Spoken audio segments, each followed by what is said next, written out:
lista de compras mensal. Vamos lá, então. Uma caixa de biologia, 3 latas de física, 2 sacos de matemática, 3 quilos de literatura, 2 garrafas de história, 1 frasco de química, 3 ramos de geografia e 2 pés de atualidades. Olá, pessoal! Tudo bem com vocês? Aqui é o professor Joaquim. Vamos continuar nosso conteúdo de química, agora falando de termoquímica.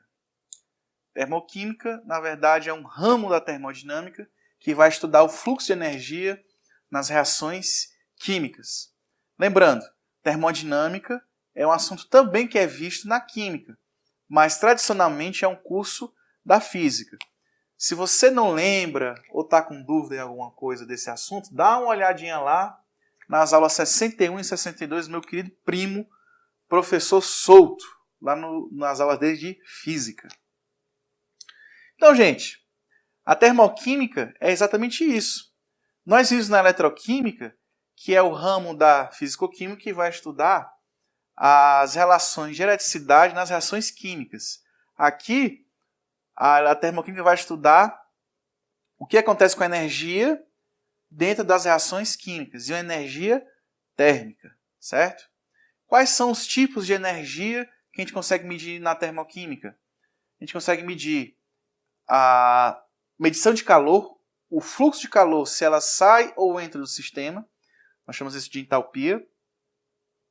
A espontaneidade da reação, certo? Isso é dado pela energia livre de Gibbs. E a ordenação do sistema, que a gente chama de entropia, e assim por diante. Nós vamos nos focar majoritariamente na entalpia, que é o que vai mais interessar para o nosso vestibular. Mas, quais são as equações fundamentais que regem a termoquímica? A primeira lei da termodinâmica e a lei de Gibbs. Né? Qual é o enunciado da primeira lei da termodinâmica? A energia de um sistema permanece constante, ou seja, ela é transformada.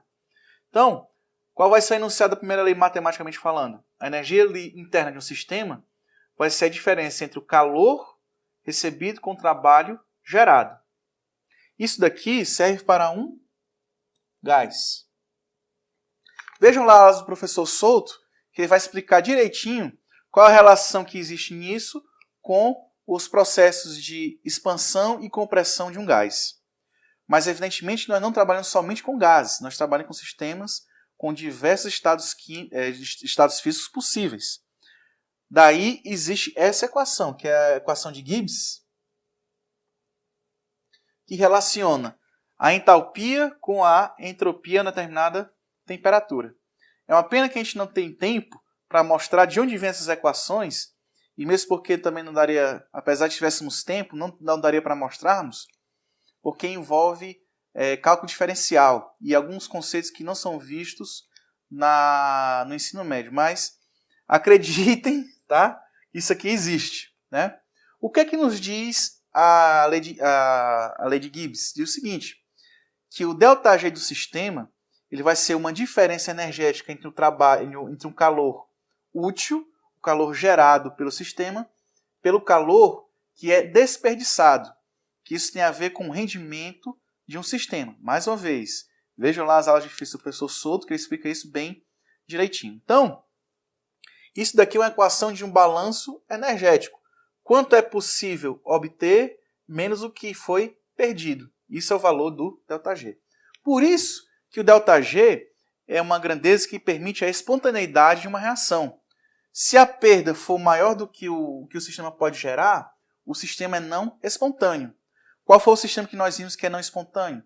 São os processos eletrolíticos. Agora, se a energia útil for maior que a perda, nós temos processos que são espontâneos. Quais são os processos espontâneos que acabamos de ver? São as pilhas. Portanto, veja que existe uma relação intrínseca entre energia química, energia térmica com energia elétrica, que acabamos de ver no nosso conteúdo de eletroquímica. Nós estamos falando de espontaneidade, energia, certo? O que isso tem a ver na química? Tem tudo a ver. Né? Tanto que existe o chamado tripé da química, que são 3 perguntas que se fazem quando se vai se estudar um determinado sistema. A primeira pergunta é: será que ele vai ocorrer? Quem vai responder a nossa pergunta? A nossa primeira pergunta vai ser a termodinâmica, mais especificamente a termoquímica, pelos valores de ΔG. Quando vai ocorrer? Essa pergunta tem a ver com a cinética, com a velocidade das reações, que vai ser o próximo conteúdo que vamos estudar. E como ocorre, tem a ver com a parte estrutural, certo? Estrutural. Que envolve aí diversas técnicas que vão muito além do nosso escopo, do nosso curso do Careca de Saber. Portanto, se você sabe se a reação ocorre, se você sabe quanto tempo ela ocorre, e se você sabe como ela vai ocorrer, né, ou coisa que a gente chama de mecanismo de reação, quantos prótons, quantos elétrons, a molécula muda de conformação, ela é um composto estável, não é estável em solução, existe efeito de solvente e assim por diante. Se você tiver esse estudo, você está estudando nada mais nada menos do que a reação química em sua totalidade. Certo? Muito bem. A termoquímica, como o nome sugere, tem a ver com termo, né? Temperatura. E tem uma grandeza que a gente lá do Ceará adora, né? Que é o calor. Calor, quentura. Né? Aquele suor que você sente a 15 graus aqui em São Paulo. Então, pessoal, vamos olhar com mais detalhes. Vamos olhar mais detalhadamente sobre o calor. Muito bem, gente. Vamos falar de calor.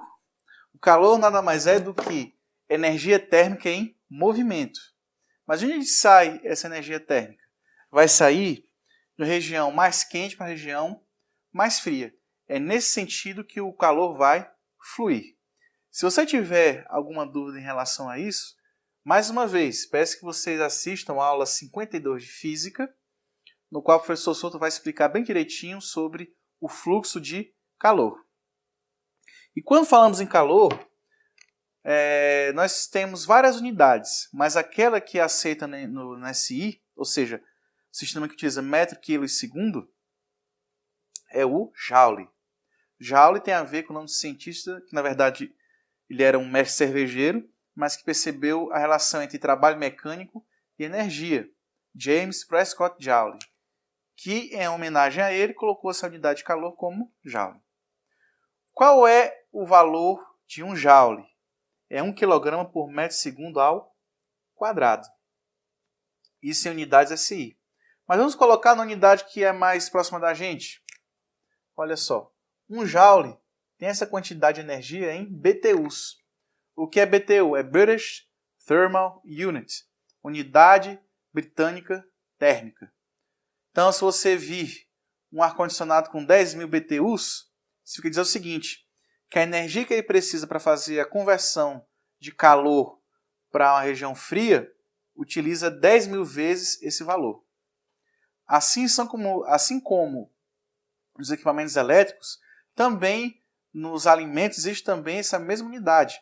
Mas a gente não utiliza nem BTU, muito menos Joule. Utiliza calorias. Mas é preciso observar o seguinte. Existe a caloria com C maiúsculo e caloria com C minúsculo.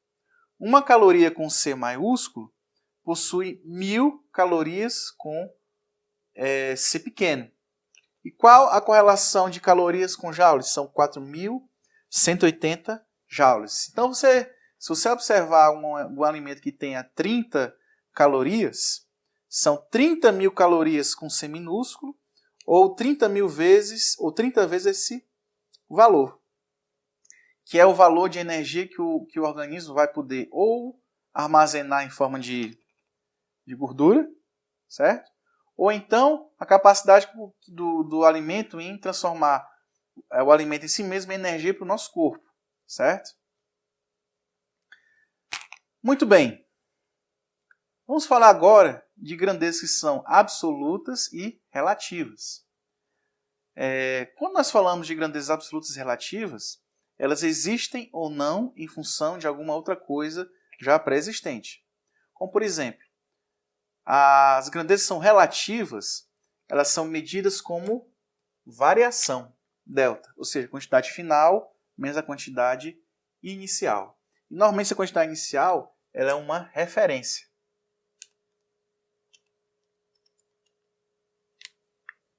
Então, quais são os valores que são relativos? ΔG, energia de Gibbs, ΔH, entalpia, ΔU, energia interna, ΔS, entropia e assim por diante. E quais são os valores que são absolutos? São aqueles que não precisam de valor de referência, como, por exemplo, trabalho, corrente elétrica, carga elétrica e assim por diante. Então, pessoal, esse tipo de grandeza que ela é dependente, a gente chama de função de estado.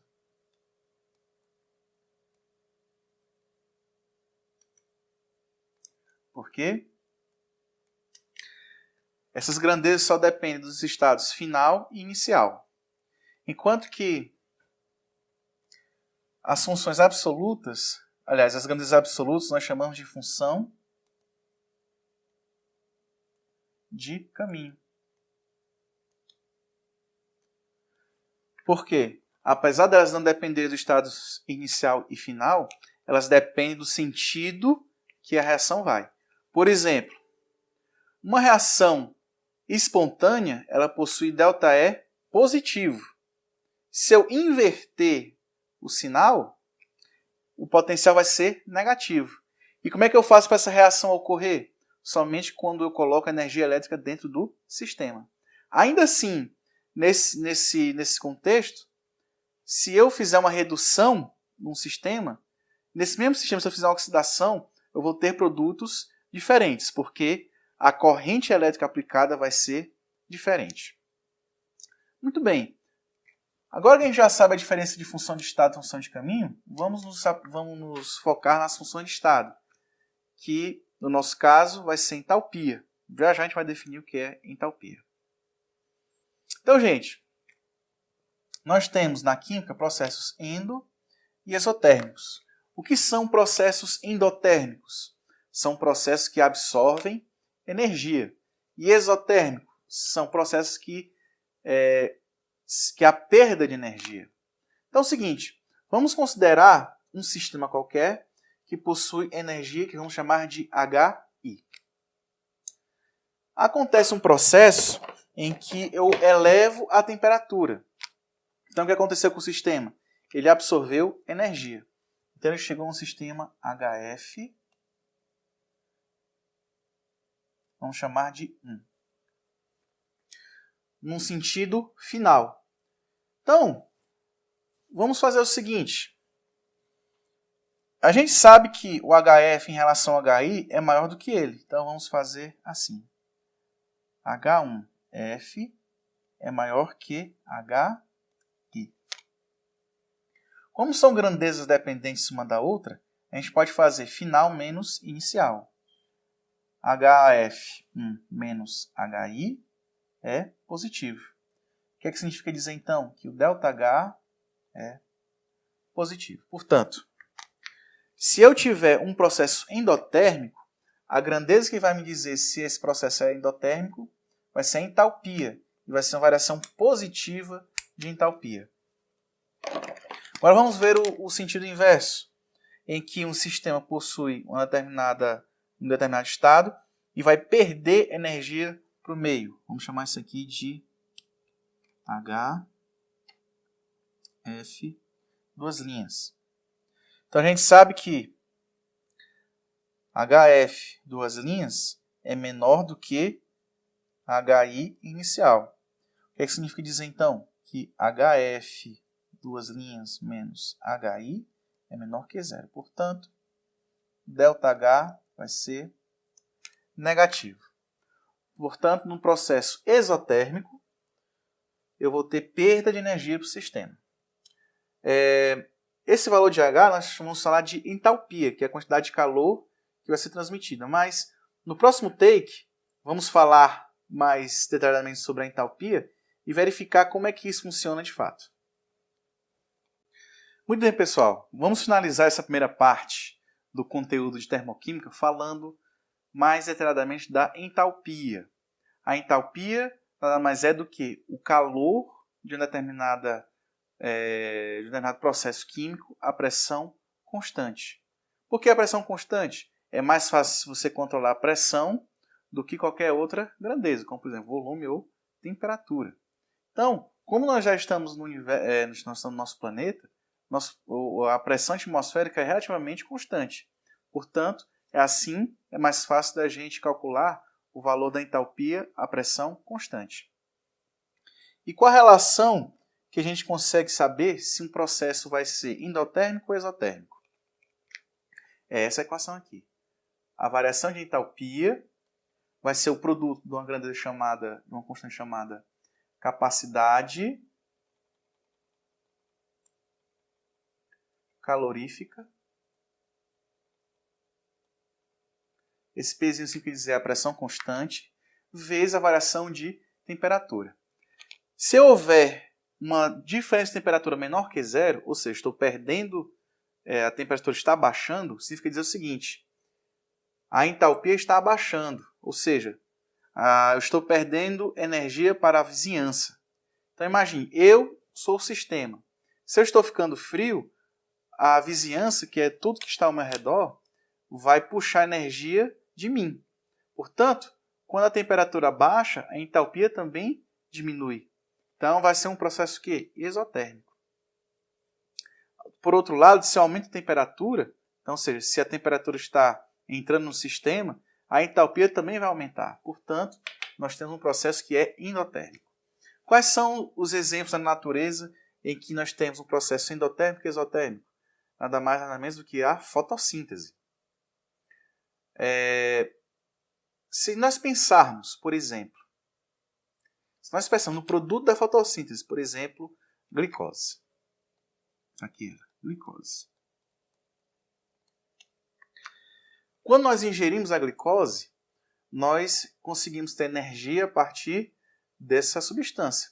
Mas de onde vem a energia das substâncias? Justamente da quebra das ligações CH e CO. E também das ligações OH. Nós vamos ver isso com mais detalhes quando estivermos falando sobre entalpia de ligação. Então veja só, quando a gente se alimenta na presença do oxigênio, isso acontece uma combustão dentro da gente. Mas por que que, por exemplo, a gente não pega fogo? Porque existe um processo metabólico, existem diversos processos metabólicos, em que a glicose ela vai entrar calmamente, de forma muito devagar, dentro das células. Mas a reação geral é igualzinha à reação, por exemplo, da queima de etanol. Vai gerar o mesmo produto, CO2 e água. Então, esse é o sentido de um sistema exotérmico, em que ele vai perder energia para o sistema. Na verdade, energia para a vizinhança. E em nosso caso, nós nos alimentamos e a energia que é gerada a partir das ligações serve para nos manter vivos. E a reação contrária? A reação contrária é a fotossíntese propriamente dita, em que o CO2 junto com a água vai ter uma enzima que vai reagir com a luz chamada, se eu não me engano, rubisco. Essa enzima vai permitir que CO2 e água, na presença da luz, forme glicose e água.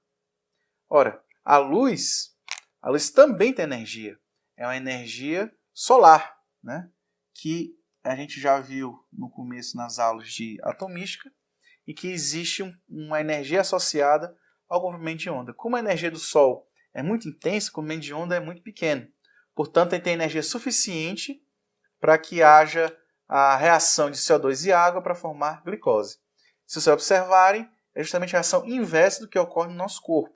Portanto, a energia que vem da luz do Sol permite que haja a fotossíntese mediada pela essa enzima. Muito bem, pessoal. Era isso que eu gostaria de falar para vocês. Na próxima aula vamos continuar o conteúdo falando sobre lei de Hess e entalpia padrão. E é isso aí. Se vocês tiverem dúvidas, por favor, fiquem à vontade para falar nos comentários. Se tiver alguma coisa a complementar, fique à vontade.